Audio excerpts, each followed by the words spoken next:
قوم سبا کون تھی، عذاب الہی ان پر کیوں آیا؟ ایک ایسی قوم جس کی خوشحالی کی مثالیں دی جاتی تھیں اور تباہی بربادی ایسی ہوئی کہ وہ تباہی بربادی بھی رہتی دنیا کے لیے مثال بن گئی۔ سب سے پہلے جانتے ہیں کہ سبا یہ کیا تھا۔ سبا عرب کا ایک قبیلہ ہے جو اپنے موری سے اعلیٰ سبا بن یشجب بن یعرب بن قحطان کے نام سے مشہور ہے۔ یعنی سبا ایک مرد کا نام تھا اور اس کی وجہ سے اس کی قوم سبا کہلائی۔ اس قوم کی بستی یمن میں، اس کا مطلب یہ قوم رہتی تھی شہر صنعاء سے 6 میل کی دوری پر۔ اس آبادی کی ایک کمال کی بات آپ کو بتاؤں، دنیا میں بڑا لوگ چاہتے ہیں کہ ایسی جگہ جائیں جو پرفضا مقام ہو، جہاں پر مچھر وغیرہ نہ ہو، مکھیاں نہ ہوں، آب و ہوا فریش ہو، گرد و غبار نہ ہو، پولیوشن نہ ہو۔ سبحان اللہ، یہ قوم ایسی تھی کہ اس کی آبادی کی آب و ہوا اور زمین اتنی صاف تھی، اس قدر لطیف و پاکیزہ تھی کہ نہ اس میں مچھر، نہ مکھی، نہ پسو، نہ کھٹمل، نہ بچھو، یعنی اس طرح کے حشرات الارض بھی نہیں تھے۔ زبردست آب و ہوا تھی، بلکہ یہاں کا موسم بھی بڑا ماڈریٹ تھا، بڑا زبردست کلائمیٹ تھا، نہ زیادہ گرمی ہوتی نہ زیادہ سردی ہوتی۔ اس علاقے کے بارے میں یہ بھی کہا جاتا ہے کہ اس کی پاکیزگی کا عالم یہ تھا اس علاقے کی کہ اگر کہیں دوسرے علاقے کا کوئی شخص اس شہر سے گزر جائے اور اس کے کپڑوں میں جوئیں ہوں تو وہ جوئیں بھی ساری مر جاتی تھیں، یعنی اگر وہ کچھ پرابلم لے کر آتا تھا تو وہ پرابلم بھی اس کے جسم سے دور ہو جاتی تھی۔ اچھا، اب اس قوم کے پاس ایسے پھل تھے، ایسے زبردست باغات تھے کہ اس میں کثیر پھل لگتے تھے، بلکہ اتنے پھل لگتے تھے اور اس طرح وہ پھل گرتے تھے کہ اگر کوئی شخص اپنے سر پر ٹوکرا اٹھا کر چلے تو بغیر ہاتھ لگائے قسم قسم کے پھلوں سے وہ ٹوکرا بھر جاتا تھا۔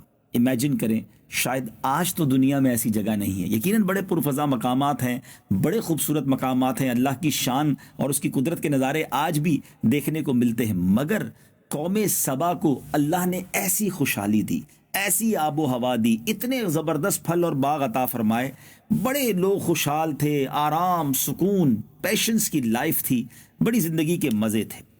لیکن اب گڑبڑ کہاں شروع ہوئی کہ جب اتنی ساری نعمتیں ملی، اتنی ساری آسائشیں ملی، تو ہونا کیا چاہیے تھا؟ اللہ کا شکر ادا کرتے، اللہ کی نعمتوں پر رب کی بارگاہ میں سربسجود ہوتے، مگر ان نعمتوں نے، اس مال نے، اس آسانی نے اس قوم کو سرکش بنا دیا۔ وہ قوم جو ہے وہ معاذ اللہ تکبر میں مبتلا ہو گئی اور کچھ اپنے آپ کو سمجھنے لگی۔ اللہ تبارک و تعالیٰ نے اس قوم کی ہدایت کے لیے یکے بعد دیگرے 13 نبیوں کو بھیجا۔ 13 انبیاء کرام قوم سبا کے پاس گئے اور قوم کو اللہ کی نعمتیں یاد دلاتے رہے کہ دیکھو اللہ نے تمہیں کتنا اچھا رکھا ہے، اور اللہ کے عذاب سے ڈراتے رہے۔ اللہ اکبر، مگر ان سرکش لوگوں نے اللہ کے نبیوں کو جھٹلایا، ڈینائی کیا، ان کی بات نہ مانی، اتنی ساری نعمتوں کے ہوتے ہوئے وہ شکر گزار نہ بنے۔ اور اس قوم کا ایک سردار تھا جس کا نام حماد تھا، وہ ایک متکبر، بڑا پراؤڈی اور سرکش آدمی تھا۔ اس کا ایک لڑکا تھا اور اس کا جب لڑکے کا انتقال ہو گیا تو اس نے آسمان کی طرف تھوکا، معاذ اللہ، یعنی اپنے کفر کا اعلان کر دیا، اللہ سے بغاوت کا اعلان کر دیا، اور اعلانیہ لوگوں کو کفر کی دعوت دینے لگا، اور جو کفر سے انکار کرتا اس کو قتل کر دیتا۔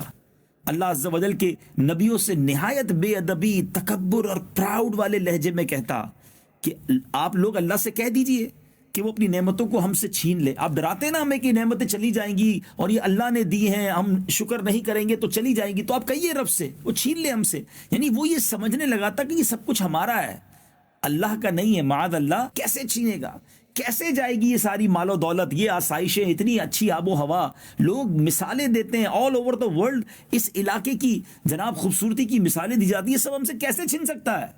اب جب اس حماد نے اس طرح تکبرانہ لہجے میں، عصیان سے بھرپور لہجے میں جب یہ کہا، اور اس کا عصیان، طغیان بہت بڑھ گیا، نافرمانی بہت بڑھ گئی، تو اللہ تعالیٰ نے اس قوم پر بڑا عجیب عذاب بھیجا، اس قوم پر سیلاب آیا۔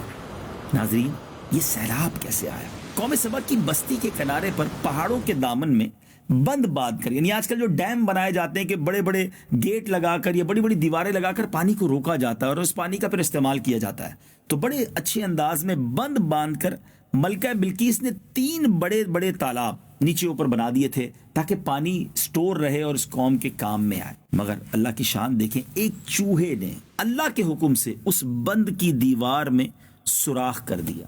سوراخ تو چھوٹا سا تھا، چوہا کتنا بڑا سوراخ کرے گا، مگر اب وہ سوراخ بڑھتا رہا بڑھتا رہا بڑھتا رہا پانی کے پریشر سے، اور ایک بہت بڑا شگاف بن گیا. اور اس کے بعد بند کی دیوار ٹوٹی، اور ناگہاں بڑی تیزی کے ساتھ ایک بڑے ریلے کی صورت میں وہ سیلاب جو ہے اس بستی میں آ گیا. لوگ سکون سے گھروں میں بیٹھے تھے، چین کی بانسری بجا رہے تھے، کوئی ٹینشن نہیں تھی کہ اچانک ایسا سیلاب آیا کہ اس کے دھاروں نے اس بستی کو غارت کر دیا. ہر طرف بربادی اور ویرانی کا دور دورہ ہو گیا. جب یہ سیلاب آیا تو ساری مال و دولت، سارے باغات، سب کے سب اس میں غرق ہو گئے. اتنا زبردست سیلاب تھا کہ پوری بستی ریت کے تودے میں دفن ہو گئی. یہ قوم تباہ و برباد ہو گئی، اور اس کی بربادی ایسی ہوئی کہ پہلے اس قوم کی مثال خوشحالی کے ساتھ دی جاتی تھی، اور اب یہ قوم رہتی دنیا کے لیے بربادی کی مثال بن گئی، ایگزامپل بن گئی کہ دیکھو قوم سبا کیسے برباد ہوئی تھی. پھر ہوا کیا؟ عمدہ اور لذیذ پھلوں کے جو باغات تھے ان کی جگہ جھاؤ اور جنگلی بیروں کے خاردار اور خوفناک جنگل اگ گئے، اور یہ قوم عمدہ اور لذیذ پھلوں کو ترس گئی. اللہ اکبر. اس قوم کے بارے میں آتا ہے کہ ان کے خوبصورت باغوں کو ایسے 2 باغوں میں بدل دیا گیا جو کڑوے اور انتہائی بد مزہ پھل والے تھے. اس میں جو لوگ یعنی ان پھلوں کو کھا بھی نہیں سکتے تھے، ترس گئے کہ وہ قوم جس کے درخت پھلوں سے لدے رہتے تھے لذیذ، اب وہ کڑوے پھلوں والے درخت اور باغات بن چکے تھے. اس واقعے کے بارے میں علامہ احمد ساوی علیہ رحمۃ اللہ تعالی علیہ فرماتے ہیں کہ اس واقعے کو بیان کرنے سے مقصود پیارے آقا علیہ الصلوۃ والسلام کی امت کو نصیحت کرنا، وہ ان کے انجام سے عبرت حاصل کریں، اور اللہ تعالیٰ نے انہیں جو نعمتیں عطا کی ہیں ان پر اللہ تعالیٰ کا شکر ادا کریں. اور اگر وہ ایسا نہ کریں گے تو انہیں بھی ایسے حالات کا سامنا کرنا پڑ سکتا ہے. ناظرین غور کریں، آج آئے دن زلزلے، آج آئے دن سیلاب، کہیں طوفان، کہیں سونامی، کہیں آندھی. اب غور کریں یہ سب کچھ کیوں ہو رہا ہے؟ کہیں ایسا تو نہیں کہ ہم بھی اللہ کی ناشکری کر رہے ہیں، ہم بھی اللہ کی نعمتوں کا شکر ادا نہیں کرتے؟